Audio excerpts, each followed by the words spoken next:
We are All live. right, we're live. Welcome everybody once again to the second monthly installment of the podcast live show, basically, where both podcasts come together and we just review comments from the show. This is our first Patreon exclusive monthly live stream. So it's just going to be exclusively those of you who have pledged your money to the Patreon. So thank you very much, those of you that are seeing this. And I'm just going to jump right in with some of the comments from this past section, going chronologically. I'm going to start with these first few.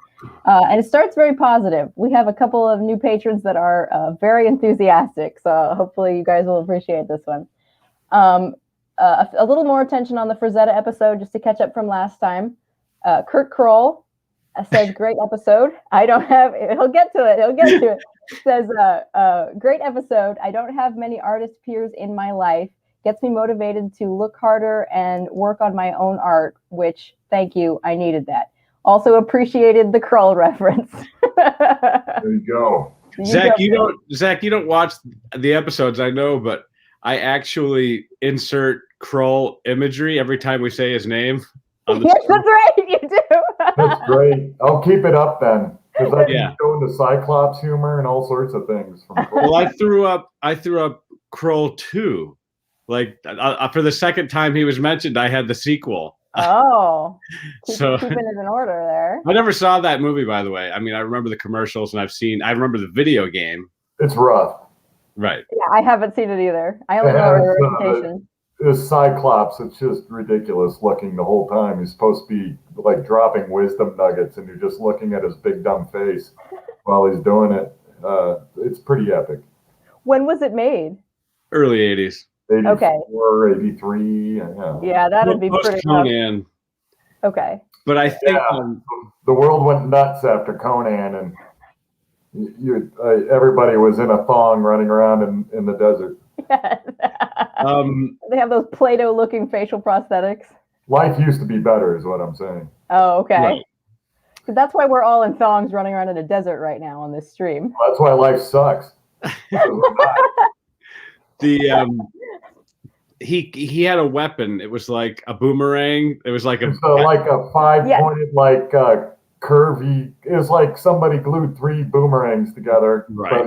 It was like it was like small. A giant ninja star with claws, almost. I think. Yeah, like the size of my stupid big head. Right. And sparkly. Yeah, and they just wandered around the woods, and he collected friends that were all, like all the losers of the swamp, and then they went and saved the world. I bet I want to say it made a totally unnecessary sound when he threw it. I bet. Yeah. Even had hand-drawn magic too effects. Ooh, the crackling. Too. They used to paint on the film or around, Yeah, I think I played Krull on Atari, once. And even the game was lousy. 2600, it's a pretty shitty game. Yep. Ugh. Yeah. So there you go, Krull. We'll get into all the sequels. I think we're up to the 3rd one. Now we got to get into Revenges and the remake. Krull X, where Krull's in space. They got to make more of them just for our guy here. Yeah. Oh my gosh. Yeah. And his name is not. But his name is not spelled Krull, so we're totally projecting something onto him. I made the world bend to my reality. It's okay. That's okay. Inception. Okay. Yeah. So our next one is episode PG-13, the one where I titled it "He's Coming for Your Necks" because Zach got Kurt's on board. He just heard. Oh, I wonder if he heard that. We were just talking about you, dude. Oh, we just had an epic discourse. You'll have to rewatch. Wait, how does he spell it? Krol. Oh, we're so far off. Yeah, I mean it's basically most of the letters. I live phonetically. Fuck you both. It does work. It does work for the show.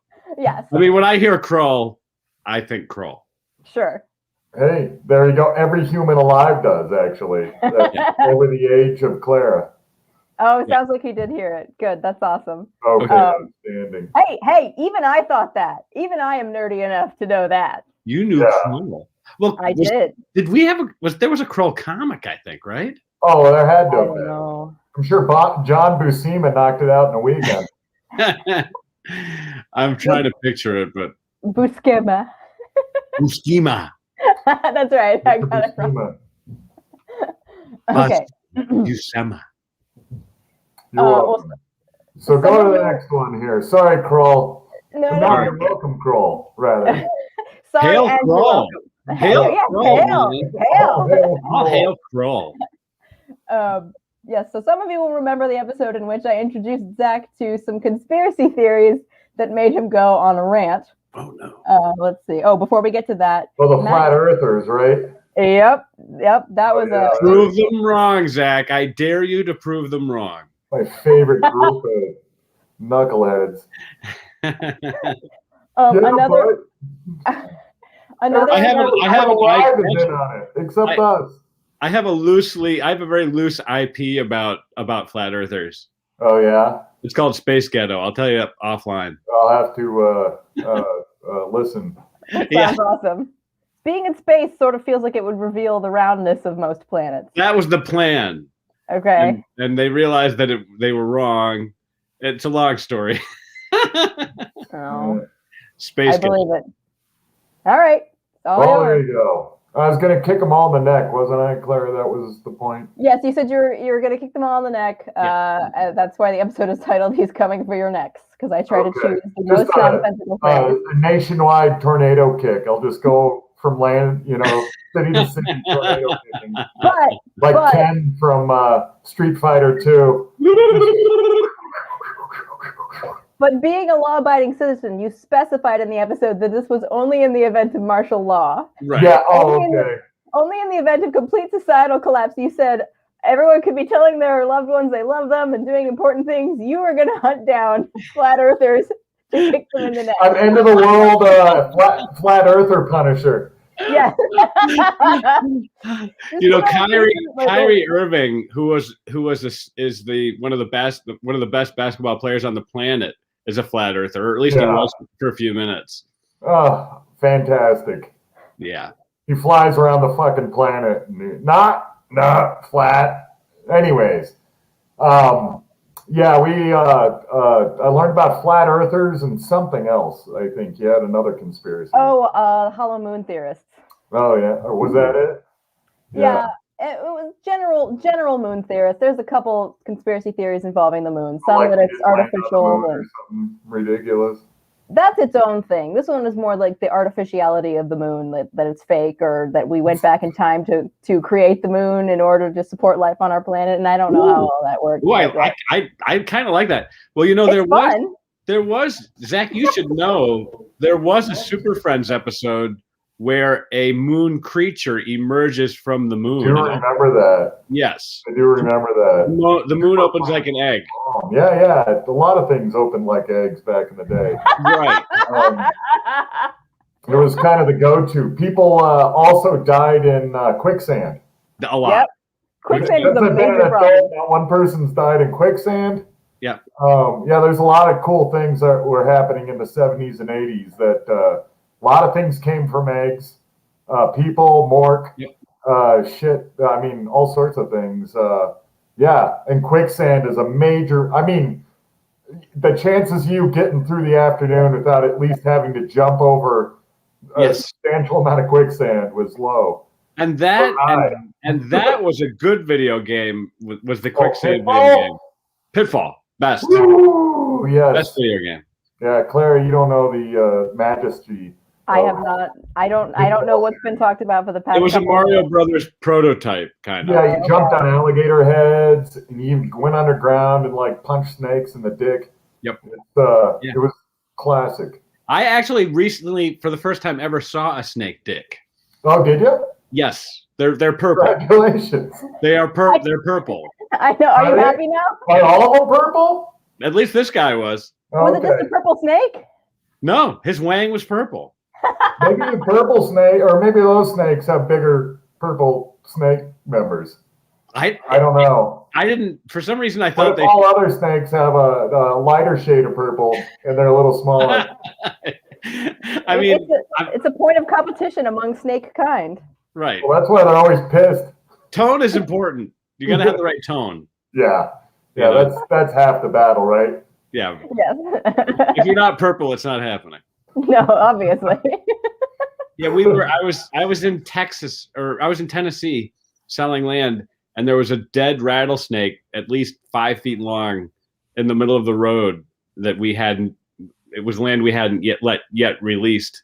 Yeah. And, somebody, as I was walking, showed me, said, I just saw a snake wang the other day. You want to see a picture? I'm like, fuck yeah, I've never seen a snake. Yeah, right. And I grew up around snakes. I had a python and all that. So I never saw a snake. Wow. You're one of those snake dudes? I guess. I'm down for whatever, dude. Was it dead? Was it dissected? Like how? No, he died. Yeah, somehow he was photographed. He died. In a moment of passion. For the shame of his snake mom, his snake junk was out when he died. His purple-headed warrior had emerged. Literally. Oh. In search of a quivering mound of love. That's how I want to die. With my gosh. Crank out like a true champion. As our viewership plummets. What are we down to? -0 or -1? -0. They're talking about snake dicks again. I'm out of here. All right, I'm pulling the ripcord on this one. All right. We have another very enthusiastic patron, Max Mikado, I believe it is, says, best part about working the graveyard shift alone, watching this without any interruptions. So they're enjoying this stuff. Awesome. Once again, the wonderful Kurt Kroll says, this is on PG-13, so he says, someone needs to stomp on Clara's toes appropriately without permanent damage. Right before the super fight, there's not enough deep anger to win, parentheses, properly cheat like Zach. It's fun to watch you two bicker as you draw, as it comes naturally. How do you choose where to go on the page, etc.? Awesome. Yeah, Clara gets flustered, and then all of her lonely male suitors vote for her in the super fight. So it ties into the other guy who's working the night shift, you know. I'm just going to be working on Kroll till he votes for me every single time by default. Yep, there you go. Kroll, son of Kroll, revenge. In my defense, I always make it very specifically on the Patreon poll that it's who you think would win based on the cards, not based on our performance. Oh. What's that face? What the hell is that? It's a rule, man. Yeah, it's how the game works. Who's ruling? Hey, I'm gonna hedge bets here, so we're gonna. It's my rule. You decided to do this podcast with me. What you say has no bearing. Only the cards. Yes, it's the cards. Ugh. Why even play? Because they love listening to it.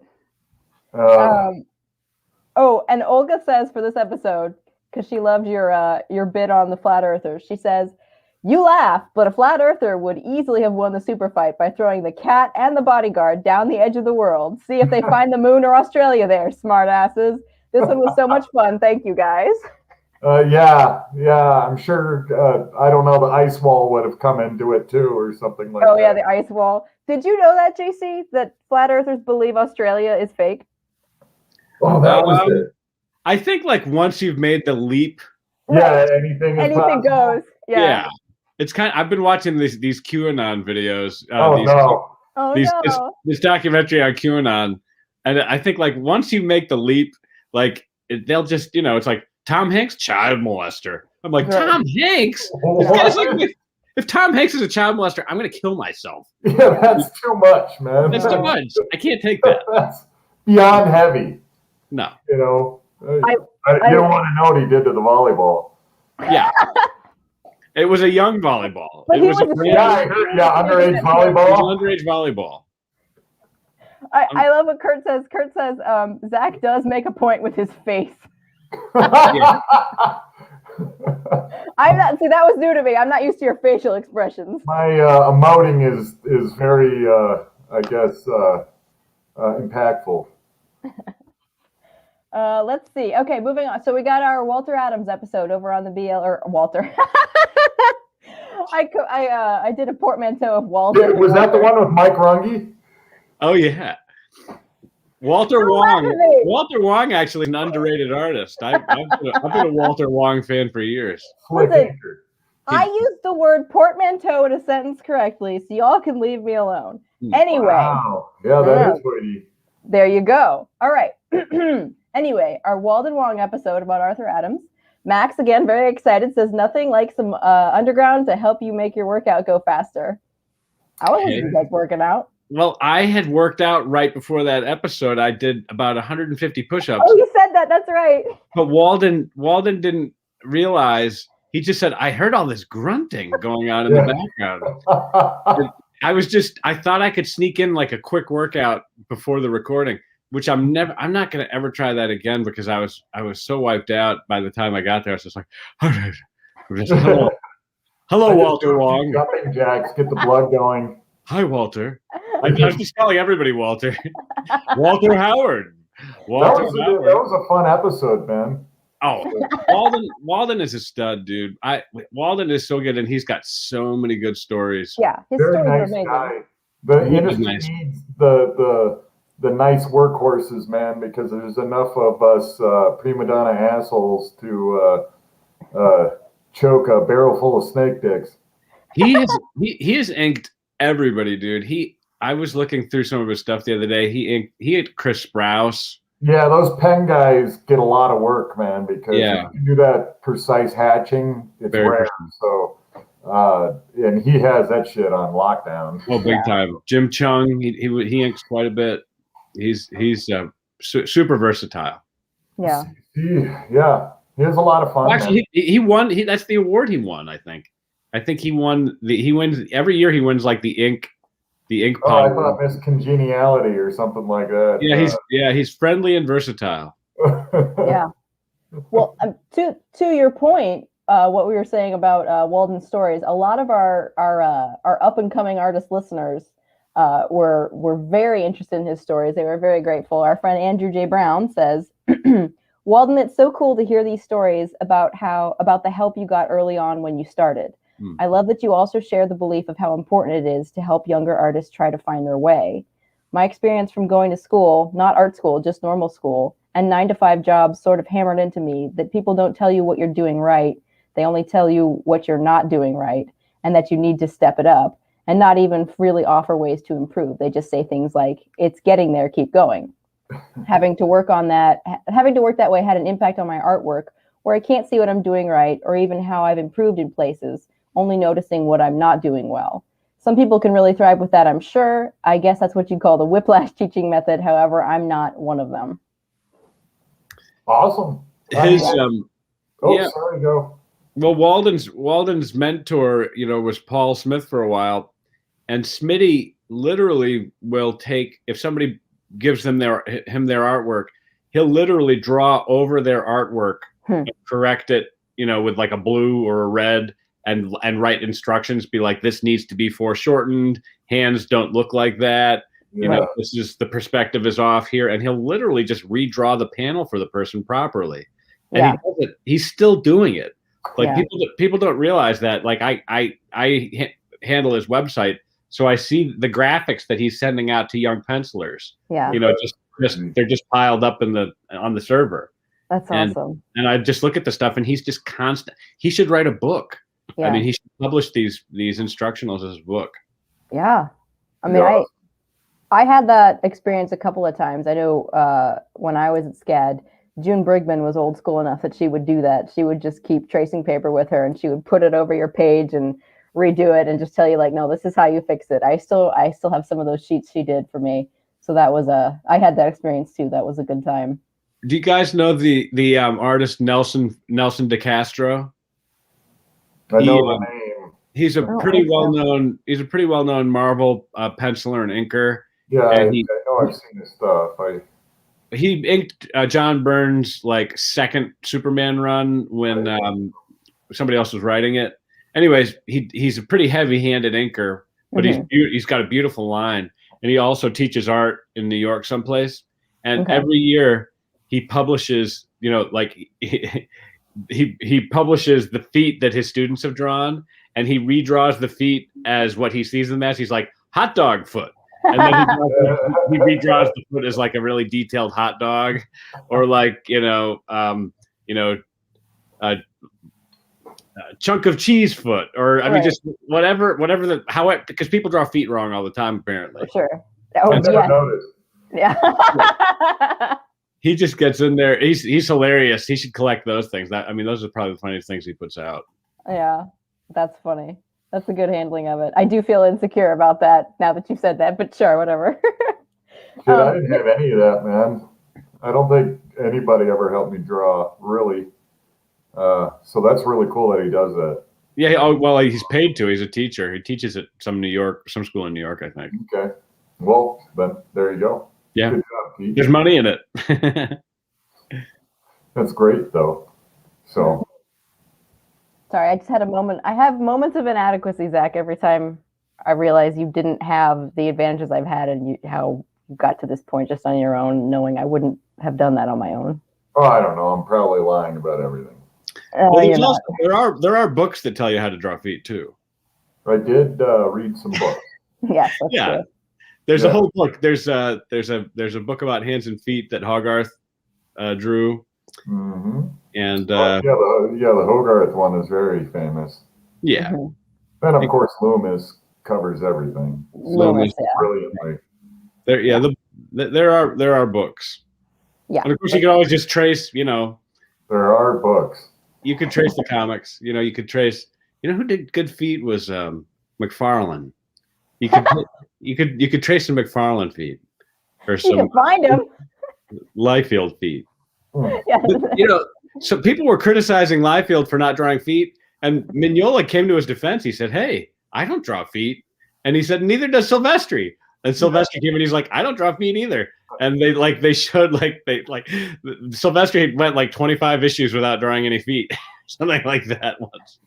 So if you don't crank them out though. So yeah, I don't know. A lot of people find cheats, and if you're doing character acting and powerful poses, the feet don't matter unless they're an object that matters, like the Hulk foot or Iron Man's boots or something like that. Right. Then they become an object that you have to show, but because they're part of the character. But yeah, most people, it's just a red teardrop at the end of the, underneath a poorly drawn calf. Yeah. Or if you're adapting a Tarantino film. Have you noticed his attention to feet? Yeah. Well, he's quite into them. Yes. He's openly. Right. Yeah. Well, there's some. You work in Hollywood long enough. There's people that have been to parties. Right. Like there was a Me Too girl who was like, Tarantino, was hooking up with my foot at the party or something like that. Well, hey, it's I don't know. That'd be, how do you approach somebody about that? Is it right? I think alcohol comes in. I think you just get wasted and you're like, listen, I'm a foot guy. Yeah. Hey, you want to stick your foot in my mouth? I like you too. I just things like that, those, and I know there's more extreme fetishes, but I'm always curious, what is step? I understand point A and I understand point B. What the hell is in between there to get to? He's a writer, man. He's probably got some lines, man. Yeah, I don't know. I don't know. I'm just. Well, he's got that whole foot massage thing from Pulp Fiction, Yeah. So, there's a lot of it. That's a long scene. There's a whole subplot in that movie about foot massages. Well, there you go. Guy was just playing his own strings there. So good stuff. He's living the life. Telling foot stories for millions. Well, I'll tell a little massage story. So I've got a beard. You're welcome, Clara. Yeah, there we go. My neighbor is a massage therapist. Okay. And so she's a recent divorcee. I saw this movie, dude. So I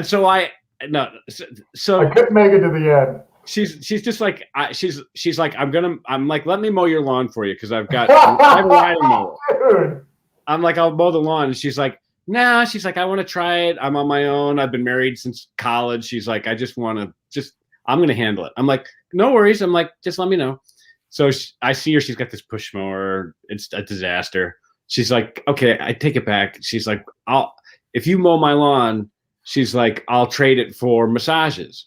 Now I'm at this point, I'm like, can my wife cash in on those? She's like, yes.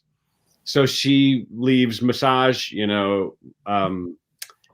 coupons in the mailbox, and Joy, my wife gets to use them, because it would be, I feel like it would be weird getting massaged by your neighbor. That was smart. That was a smart line, sir. I don't even think my wife would care, but either way, it was smart. Yeah. And then so like last week she needed a big dresser moved. And so she put a thing out on Facebook. She's like, does anybody know any movers? And I just showed up. I was like, I'm inhumanly strong. I can get this thing up here by myself. And so again, I brought it over. She's like, I owe you a massage. And I'm just like, oh, I would love a massage, but it's just, that's like the beginning of like a Lifetime movie or something. Like it's just, Lifetime? No, I mean, maybe like Cinemax. I don't know. Either way, it's bad. There you go. Cinemax is more along the lines. The Lonely Housewife with the push mower. My buddy was in a Cinemax movie. He played a lawyer.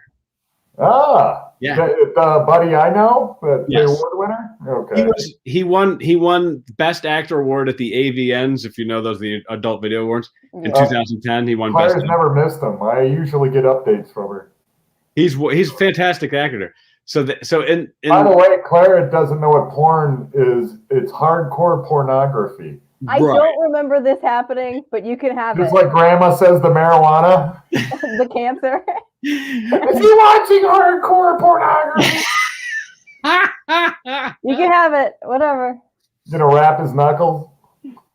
Yeah. Carry on, sir. Well, he called me up. He's like, who do we know who's a lawyer? He's like, I got to play a lawyer in the Cinemax movie. And I'm like, well, we got a couple friends who are lawyers. I'm like, Harrison's a lawyer. I'm like, Elder's a lawyer. I'm like, you can call those guys. I'm like, because just guys we went to high school with who were lawyers by now. Yeah. And he's I'm like, why don't you just like watch LA Law and watch how the lawyer's lawyer and then go do that in the Cinemax movie? And he's like, we got very serious. He's like, that is not how you act. He's like, you don't just imitate somebody like off of a movie. Like he got all very, very like serious about it. Like I wasn't taking his work seriously enough. I was like, well, all right, call a lawyer. I don't know. Do what you got to do. I think I could play a lawyer. Shit, just give me the lines.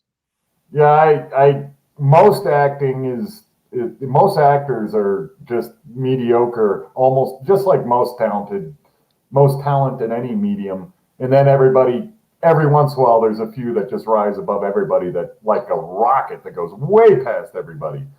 But the average actor, it's nothing special. They just show up coming off of a coke high and deliver a couple lines 4 times. And lines are written. I mean, it sounds like you're perfect on screen, Yeah. If somebody's on all you mediocre actors, I apologize. Well, some are great. Yes, what's left over from kicking the love I didn't give for flat earthers, I give to them. Yeah, good actors deserve props. Okay. Oh fuck yeah! Holy shit, good ones are off the charts. Well, you know the secret to good acting? Tell me. It's you just whisper. I figured this out. Like.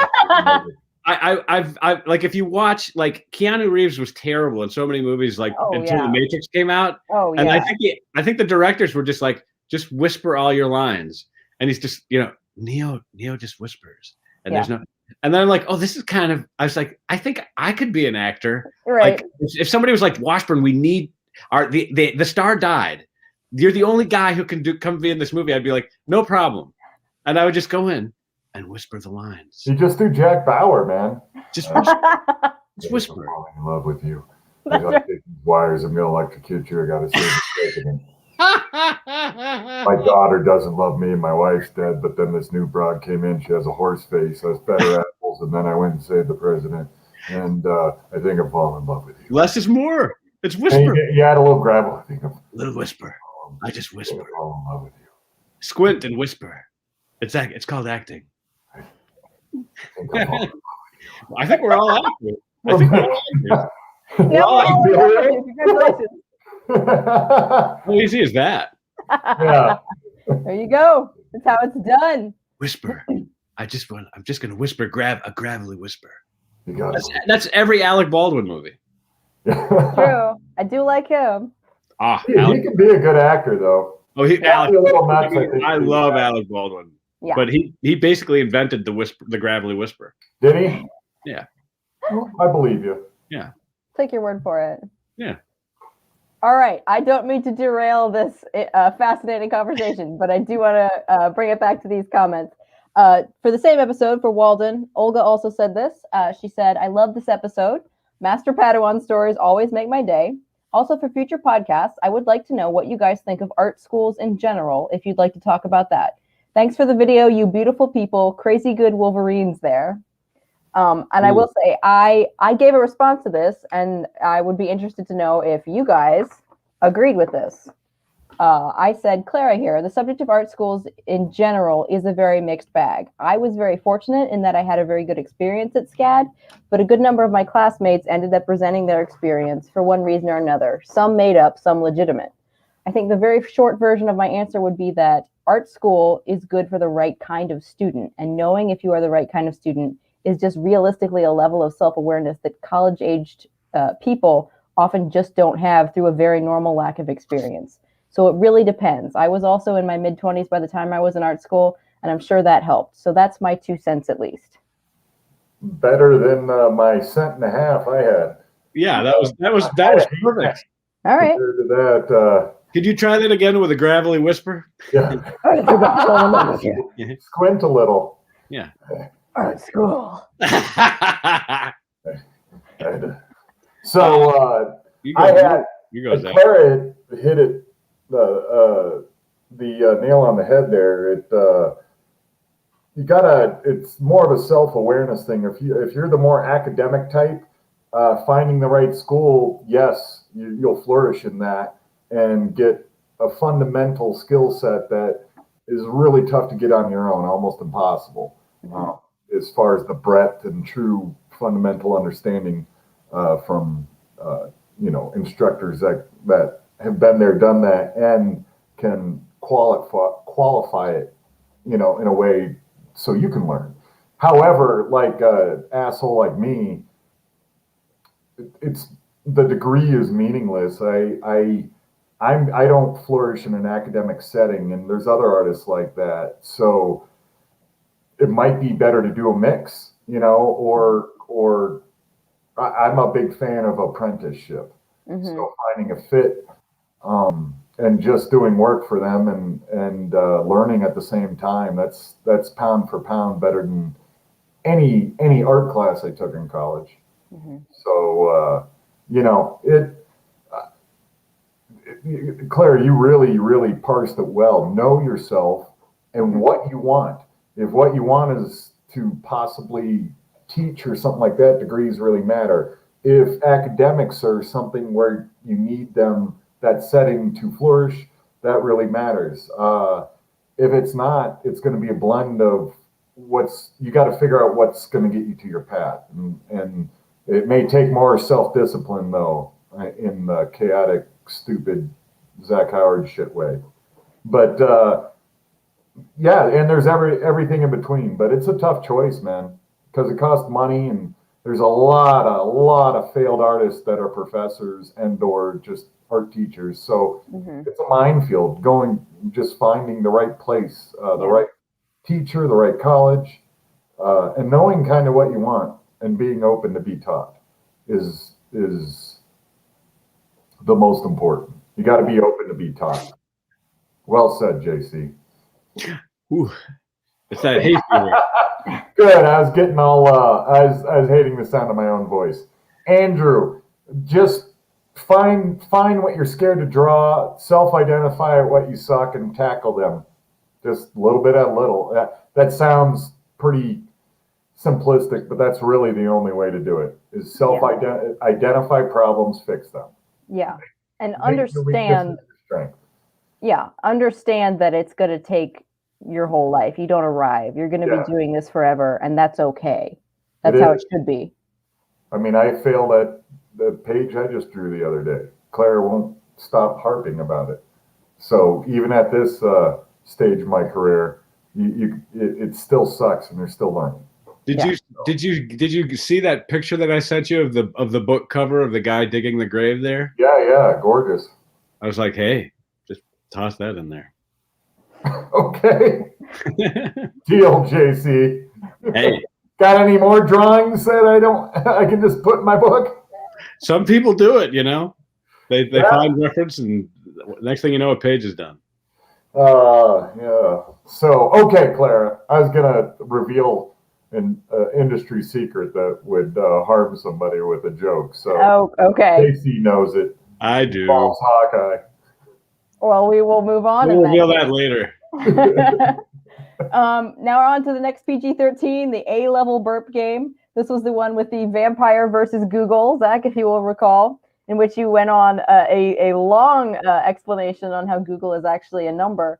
But I will say a number of people got back to us saying that I was technically correct because the Google on the card was spelled like the search engine, whereas Google the number is spelled with an OL at the end instead of an LE. Ooh. Oh, thanks to the viewers for ruining my fucking life. So never give Clara the correct information. She's a tyrant. Yes, I am. I'm going to do acting. I'm going to do acting over here. Godzilla's going to stomp that shit. Yeah, I like your reaction. That's not acting. You have to be squinting and whispering.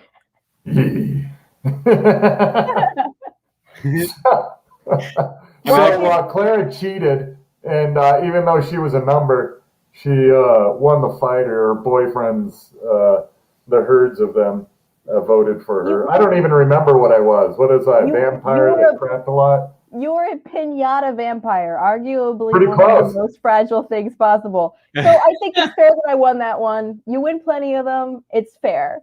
I do want to read this one comment by Kurt again. We've got him here. This is this is one of the strangest sentences I've ever read. I love it, though. You can't hit pinatas at night, so the sunlight would also make this a quick fight. Go Kroll. Yes, he's right. Yeah. You need sunlight to strike. Kroll saved the universe again. Look at this job. Yeah. Go look up Kroll, man. Just look up Kroll and do Cyclops, and make sure you've just ingested your first gallon of ayahuasca. And it's beautiful. It's beautiful. But you don't see Kroll. This is one of the cool things about the 80s. The object can become better than the fucking movie. Right. The weapon is the only cool part of the whole goddamn movie. Well, and that's so often what happens, though, right? They get a idea and try to make the whole movie around that because their idea they think is good enough. Yeah, Kroll.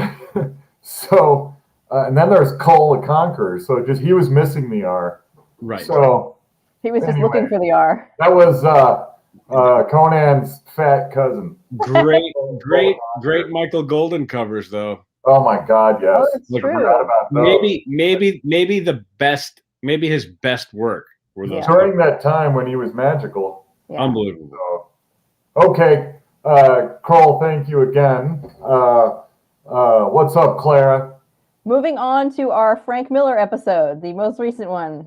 Let's see. Max Mikado says, and I'm sorry if I'm saying your name wrong again. I'm sorry. Just says, yes, give me more power in all caps. Somebody really likes Frank Miller. Good choice, you guys. What's not to like? Right. Punch you nuts and tell you a story. That's Frank Miller. But Zach and I disagree about Elektra Lives Again. Yeah, we did. Oh, that's Zach right. I forgot. I agree that I think it's his best art. I believe that's the best drawing he's ever done. Yeah. But that's probably his best art job. Yeah. But as story-wise, I felt like it was almost like a Mobius, like a story. It's so dreamy, nebulous and ethereal almost. Right. I mean, it was cool. I mean, I liked that about. I mean, I don't know if I told you the story, but I actually saw those pages before they were published. Yeah. You break those fingers, you motherfucker. It was fucking. It was. I couldn't believe it. I was like, yeah, that's insanity, bro. Yeah. And I knew that, and it was weird because Dark Knight had already come out. I've been painting. My hands have got paint on. They're gorgeous. You're in the perfect crowd. But because there's a few panels of Dark Knight that Frank inked himself that look different from the pages that Klaus panels that Klaus inked. And so then when I saw his Elektra pages, I was like, oh, that's what he meant for Dark Knight to look like. Yeah, all that chunky nib work that's like baggy and stuff. Right. Yeah. But it blew my young mind. That's for damn sure. Yeah. Yes. Yeah, I still have the original first printing, the hardcover of it. I sleep with it. Yep. Yeah, it's good. It's waterproof. Yeah. Yep. Pretty much. Yeah, I haven't been able to find any substance that will stain that material. No, I sweat on it, and it's still good. Yeah, still good. But I'm like, if I have to rate Elektras, I rate Elektra Assassin above that because that's what you said. It's so batshit crazy. It's great, and I feel like it influenced film more than it influenced comics. Interesting. Because the Platoon director Oliver Stone read Elektra Assassin and wanted to adapt it. Oh wow! And I didn't know that. And he couldn't. A movie if it ever was. But then he kind of took everything from that whole style. Of sort of cut up images and things that change suddenly in different perspectives and the internal narratives changing. He took all that stuff and did it in that Tarantino movie he directed, Natural Born Killers. Ooh. And he did it again in screenplay, right?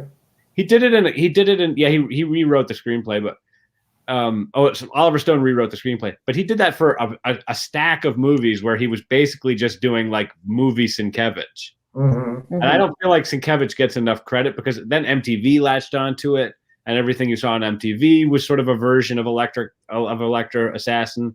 Like somebody needs to like really look into that. And I mean, so much of the imagery that was coming out of the 80s really actually came from Sienkiewicz, and people kind of sleep on Bill. It's interesting. I'd like to talk to some people in the know and get deeper on that subject. That's interesting. Yeah, for sure. At least that's how I remember it. I was just a kid, but that's how I remember it. Yeah, Assassin's great. Love it. It's a fun adventure story, but man, there's just parts of Elektra Lives that just it sticks in my bones. It just never goes away. The whole wax paper analogy when he picks up that lady and they're both just kind of putting band-aids over bullet wounds. Yeah. It's so beautifully written in paste. It's one of my favorite pages of all time. Yeah. And he goes and runs around in his underwear for a bit. That's what and I went through his favorite part, underwear Daredevil. Well, that influenced my personal life. I mean, I stopped wearing clothes. I was hanging around the neighborhood in my shorts, jumping on power lines with snow. Yeah. Like, yeah, of course. Fighting ninjas. Hooking up with corpses. That was my move. Yeah, why not in the morgue? Yeah. Just fighting zombie ninjas while grappling with corpses. Then burning your ex-girlfriend's grave in the middle of the night with gasoline. I think can we just agree that story is just completely. He must have been on fucking insanity, man. How weird. Oh, but anyways, we'll let Claire go because I'll do another one because I'll wax poet. I'll hug that dude's nuts until they're purple, like the snake dong. Spot on. All right. There's one more on the there's two more for the Miller episode. Andrew says, and this is a story I actually think I heard as well. So let's see if if either of you guys have heard this one. He says, there's one story I love that sort of involves Frank. Before Brian Michael Bendis started making comics, he found an art class that was taught by none other than Gil Kane. Gil was going around the class and asking everyone there what kind of comics they like, and Brian said that he was a fan of Frank Miller. And right away, when Gil heard the name Frank Miller, his smile went away. He walked over to his desk, grabbed a pencil and paper, and went, "This is how you draw a horse." Yeah. Yeah. I mean, I would, when I was a kid, I went to a Comic Con in the city, in New York City, and Dark Knight had come out, and I met Gene Colan, who had drawn Daredevil previous to Miller, and he drew Batman for years.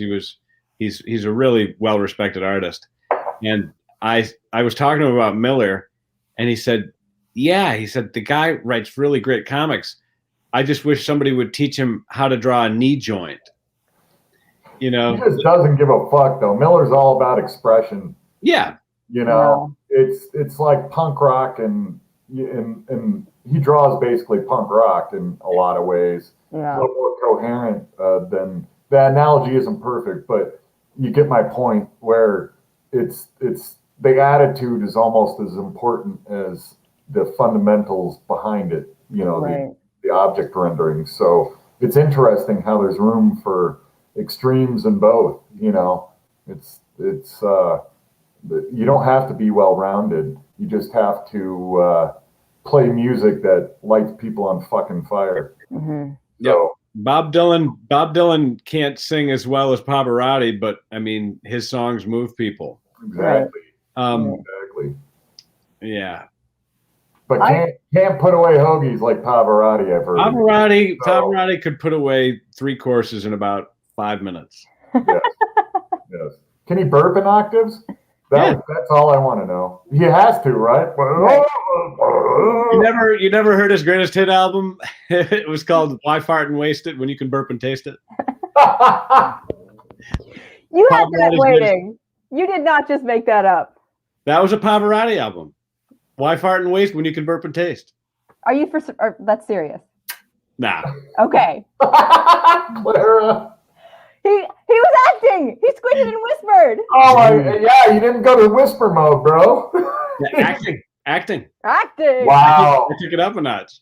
I love Clara. You're just fishing her in, just really slowly, letting her pull some more line out. Whatever. Get that fish tired. Pavarotti. I do about Miller though. I will say I remember being, just like early on getting into comics because I didn't read comics growing up. So I had to sort of like do a crash course when I chose the career and then started reading comics. I did it very backwards. But I remember being so weirded out by Miller, just like trying to get my head around like, how is this? Like I can recognize that this is good, but I don't understand how this is good because he's working in this rough style. And that was sort of that forced me into the world of it's really a question of attitude and how you do it, not what you do. And that's a lesson you just keep relearning. It's the synchronicity of the two. It can be lopsided and still be balanced. As far as skill and expression go. So, and the irony to that story is that Miller was a Gil Kane acolyte. Yeah, I mean he literally, if you look at his early Daredevil stuff, it was all ripped from Gil Kane. Well, and Kniff. He was a big time Kniff guy. So a lot of that heavy shadow work is all Kniff. But Kniff was the way he handled too. His figure work, all of his anatomy work was right out of the Kane. Way more Gil Kane. Yeah. And you're 100% with that, which is interesting because all the guys we're mentioning are classical as far as structure and execution and illustration. And here's Frank Miller just playing his guitar out of tune, pissing people off. Yeah. So, yeah, well put. Kurt says Kirby did the same thing, ? In reference to being a bad motherfucker. I guess probably. Yeah, he could draw fairly photorealistic. You look at his early illustration stuff. Yeah. When he jumped over, it's where production meets the fun, adventure of comic books. The tropes that the genre kind of pushes, he kind of took and turn it into a fantastical version of it. Yeah. Which in a lot of ways is what Frank Miller does. They're very different in their expression and their goals, but it's the same thrust. It's a style and expression rather than, hey, look at this hand opening a doorknob is the most beautifully rendered, Alex Raymond hand. It looks like, better than it does in real life, actually. Right. So yeah, that's really interesting. Yeah. So, well, it's I always think of like the Picasso principle. Like Picasso was so good, like he could draw so naturalistic, but he kept scaling like back and back and back for the simplified graphic, with the cubism and everything. And that's, again, as a younger artist, that really baffled me. Like, why would you do that? But I'm understanding that now the further I go, and I see other artists doing that. Yeah. Eventually, it's how you play the guitar, not how well you play the guitar, or how in tune your strings are, or something like that, or whatever the analogy is. And you kind of get away the fundamentals you're not even really thinking about. Now it's about pure expression and the journey, and a lot of fun happens there. Yeah. So, or it just sucks butts and you get a pile of butt sucking. Yeah. Butt suckers. But I mean, like a Neil Young guitar solo, he'll hit one note for 5 minutes, and it's better than an Eddie Van Halen solo. You know what I mean? It's just like somehow it hits you. I don't know. It just hits you in the soul. And Kirby's that way too. I mean, Kirby. It was just, there's a famous Kirby line where he says, they said, Kirby, you never erase anything. And he just turned around and he said, they don't pay you to erase. And he was just like, nobody pays you to erase. That's like, if he just would lay it in there and big stupid arm out there and a hand, fingers coming at you, and it's great. It just comes together. Huh. Yeah, that's how we saw the world. Yeah. Well, Clara, we got one more question? We got a little bit more time. We got one more question, and then if we have time, we'll look at some of JC's originals. We may have to do that next time because I can't run over this today. Okay. So our final question in that case is from Kurt Kroll once again. Thank you, sir. He just says, and this is important, you guys, Books A Million never made me want to poop. Oh, I don't even. What the hell is that? What is he, constipated or something? That's weird. Do you have a colostomy bag? That is weird, dude. What's going on? Are you an alien? Oh, I bet he has a cloaca, Clara. Oh, your favorite thing. Is that? Well, I thought you're the one who draws. Is that when you're born without an anus? Well, that's where all things work out of one hole. Yeah. All things. But okay, the second sentence is, that said, new book smell does get me going. So he agrees with you halfway. Okay, yeah, because we talked about the need. If Books A Million had the best pound for pound bathroom of any store on earth, and it was great, and I truly appreciate whoever ran Books A Million. They did me great service by making a pristine, giant, comfortable bathroom that I could sprint to from after being 3 seconds inside the door. Yep. I do experience that, but only mildly. No, me, I'm one of those where I'm like undoing the belt buckle as I'm kicking the door open. Where you do like this ninja swing maneuver, more agile than any other moment in your life to get your butt on the seat in time. Yep. So yeah, that's Books A Million. Shout out. Yep. There you go. It's a million. Ended on a fantastic poop story. Indeed. Clara, your favorite. If we don't talk about poop, you get incensed. So I would yell at you afterwards. I you know. would cry. Meg from Offside said she's very anal about poop. So there that you adds go. up. Well, that's good. Any last questions we'll fit in real quick? JC, we'll look at your studio next time. Yeah. No problem. We'll burn through the questions quickly so we can see some fun stuff. I will accommodate that next round. QQ. Anything else? I think we're good. We obviously had, as expected, a much lower viewership this time because this is the first time strictly on Patreon, but we'll just build from there.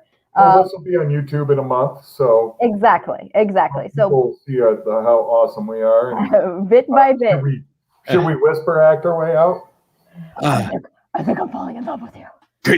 Great to see you all. The show was excellent, everyone. Check you next time. You're the best.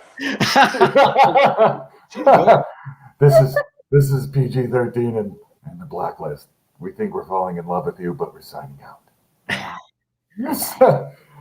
Audi 5000, everyone. Show us love you. We want to see your feet. Oh no! Yeah. And that's a wrap.